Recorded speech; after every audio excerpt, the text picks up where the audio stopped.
নমস্কার, আমি শেখর বি। আর আপনারা জানেন এসটিভি বাংলা প্রতি মুহূর্তে আপনাদের নতুন নতুন তথ্য নিয়ে হাজির হয়। আর আজ যে ব্যাপারে হাজির হয়েছি, আজকের অনুষ্ঠানের নাম ক্ষুদ্র হলেও তীব্র। হ্যাঁ, ঠিক এমন কিছু ছোট ছোট জিনিস আছে যেখানে আকৃতিতে ছোট কিন্তু বিশাল একটা তার ভাবধারা এগিয়ে নিয়ে চলে। আর আজকে যে বার্তাটা আপনাদের সামনে নিয়ে হাজির হয়েছি সেটা হচ্ছে প্লাস্টিক ব্যাগ। আপনারা জানেন যে আমরা বাজারে গেলে সবসময় একটা প্লাস্টিক ব্যাগ আমরা কোনো জিনিস নিলে তাতে দেয়া হয়, আর এটা অবশ্যই সমাজকে ক্ষতি করে, এটা আমরা সবাই জানি। আর এসটিভি বাংলা কখনোই চাইবে না যে সমাজকে ক্ষতি হোক, তাই প্লাস্টিক সবাইকে বর্জন করা উচিত। কিন্তু একদিকে দেখা যাচ্ছে প্লাস্টিকের ব্যবহার হচ্ছে, আর একদিকে দেখা যাচ্ছে প্লাস্টিককে আটকানো হচ্ছে। এটা কেনই হবে? আপনারা জানেন, যখন আমরা কোনো প্লাস্টিক যখন বাজার থেকে যখন কিছু একটা কিনি, তখন আমাদের একটা ক্যারি ব্যাগ দেওয়া হয়। ওই প্লাস্টিকটা কে কিনছে? দোকানদার কিনছে, কারণ সে জিনিসপত্র কিন্তু আমাদেরকে দেবে বলে। আর দোকানদার কোথা থেকে একটা কিনছে? সে পয়সা দিয়েই কিনছে। আবার দোকানদার যেখান থেকে কিনছে সেখান থেকে কিন্তু আরেকজন কিনছে হোলসেল থেকে। আবার হোলসেল সেও কিনছে কোন একটা ম্যানুফ্যাকচারিং থেকে।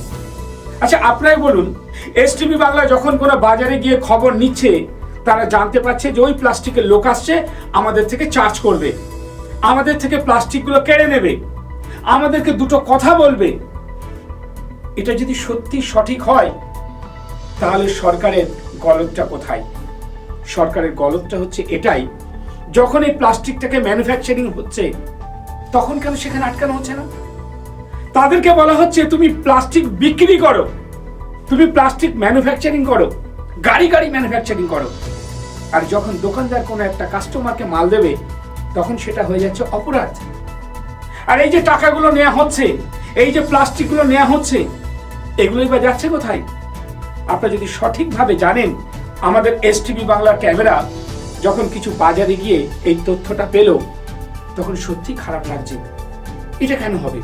সরকারের যদি সঠিক উদ্দেশ্য থাকে তাহলে গোড়াটাকে আটকান, তাহলে তো এটা হবে না।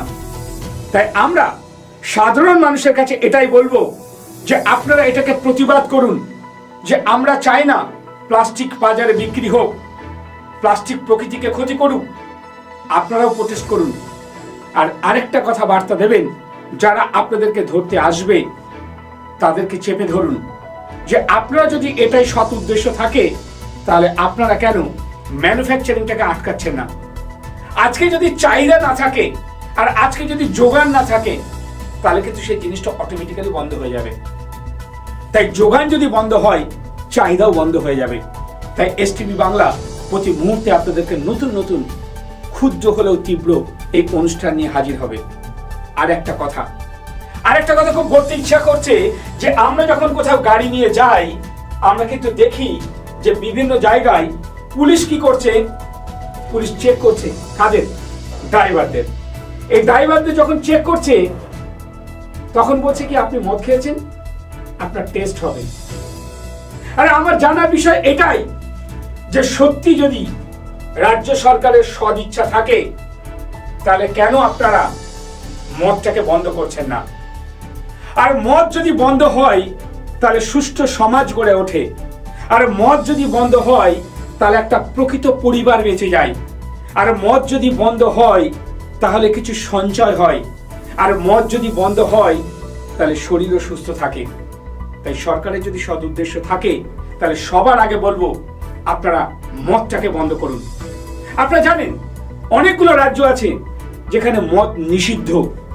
আর আজকে পশ্চিমবঙ্গের বিভিন্ন জায়গায় যান, এক একটা এলাকাতে যান, 1 কিলোমিটার 2 কিলোমিটারের মধ্যে 8খানা 10খানা 15খানা 20খানা মদের দোকান। তাদেরকে লাইসেন্স দিচ্ছে, সরকারিভাবে লাইসেন্স দিচ্ছে। আর আমরা জানতে পেরেছি যে একটা লাইসেন্স পেতে গেলে কত টাকা লাগে। যদি সেটাই উদ্দেশ্য থাকে একটা সুষ্ঠু সমাজ গড়ার, তাহলে কেন আপনারা মদটাকে বন্ধ করছেন না?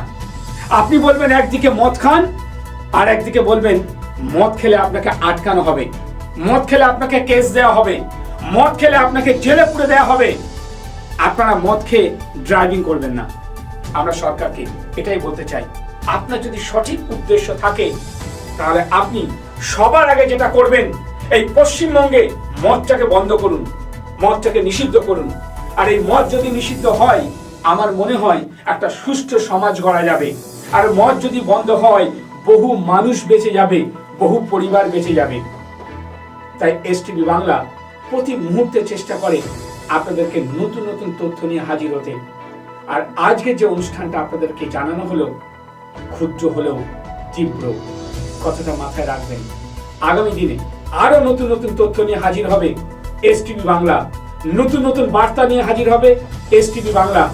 আমরা চাই একটা সুষ্ঠু সমাজ গড়ে উঠুক, একটা প্রকৃত প্রতিষ্ঠা পাক, একটা স্বচ্ছ সমাজ গড়ে উঠুক। তাই এসটিভি বাংলা প্রতিনিয়ত আপনাদেরকে নতুন নতুন তথ্য নিয়ে হাজির হবে। আর যদি আপনাদের এই তথ্য ভালো লাগে, অবশ্যই আমাদের এসটিভিকে জানাবেন। নতুন যদি কোনো তথ্য থাকে তাহলেও এসটিভি বাংলাকে জানাবেন। আমাদের এসটিভি বাংলা ক্যামেরা এবং রিপোর্টার পৌঁছে যাবে আপনার সেই দরবারে। আগামী দিনে আরো নতুন নতুন তথ্য নিয়ে হাজির হবে আপনাদের সামনে এসটিভি বাংলা। তাই আজ আপনাদের অনুষ্ঠান আমরা এখানে শেষ করলাম। নমস্কার। নিবেদন করছে এসটিভি বাংলা, সঠিক কথা সহজে বলা।